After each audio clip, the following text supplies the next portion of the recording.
Քարոզարշավի 4-րդ օրվա ծրագիրը Լուսավոր Հայաստան կուսակցությունը բարձրագույն դատական խորհրդի շենքի մոտից մեկնարկեց։ Կուսակցության ղեկավար Էդմոն Մարուքյանը հիշեցրեց, իրենք քարոզարշավը ոչ ավանդական ձևով են իրականացնում։ Սկսել են սահմանադրության առաջին հոդվածով, ասում է Մարուքյանը, շարունակում. ինքնիշխանությանն անդրադարձել են երասխում։ Բելի առաջին հոդվածի վերաբերյալ այսօր իրավական պետության մասին պետք է խոսենք եւ գտնում ենք բարձրագույն դատական խորհրդի շենքի առջև։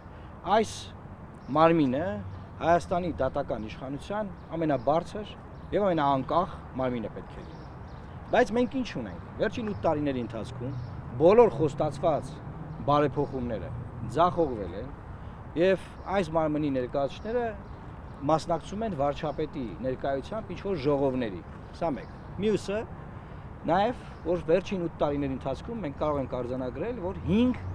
նախագահ է փոխվել։ Այսինքն 5 անգամ այս մարմնի ղեկավարը փոխվել, ինչը չի խոսում բացարձակապես անկախ մարմին ունենալու մասին։ Լուսավոր Հայաստանի ընտրացուցակի երկրորդ համարը նշեց, Հայաստանը հաճախ համեմատում են Իսրայելի հետ։ Համեմատության հիմքում բանակն է պատերազմական միջավայրը։ Առաջին հերթին Իսրայելի հետ մենք պետք է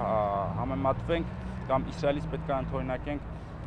դատական համակարգ, որովհետև Իսրայելը Իսրայել չէր լինի, եթե չունենար դատական համակարգ, ազատ դատական համակարգ։ Եվ հիմա Իսրայելի դատական համակարգը այնպիսին է, որ նույնիսկ պրոպաղեստինյան որոշումներ կան այնտեղ։ Այսինքն արդյունավետ պետություն ունենալու համար պետք է լինի իշխանությունների տարանջատման սկզբունք եւ պետք է լինեն անկախ դատարաններ։ Դավագործերը։ Այդ բուկլետ տամ։ Էդմոն Մարուքյանն էլ առանձնացնում է այս ոլորտում իրենց առաջնահերթությունները։ Առաջինը՝ չմիջամտել դատական իշխանության գործերին։ Երկրորդը՝ չստեղծել մի այնպիսի համակարգ, իրավիճակ, որ դատական իշխանությունից ինչ-որ մեկը օպերատիվ համար խնդրի, իրան օպերատիվ համար տան, տնի իր ավտոյի վրա։ Դա ինչ խայտառակություն։ Երրորդը՝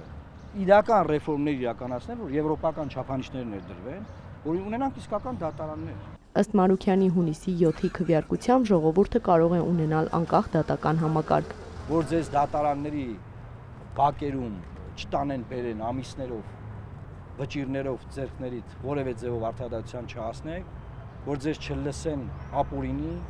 որ որևէ իշխանություն չմտնի ձեր տուն, ձեր անձնական կյանք, այն մնացած բաները։ Եվ բիզնեսը չխլեն։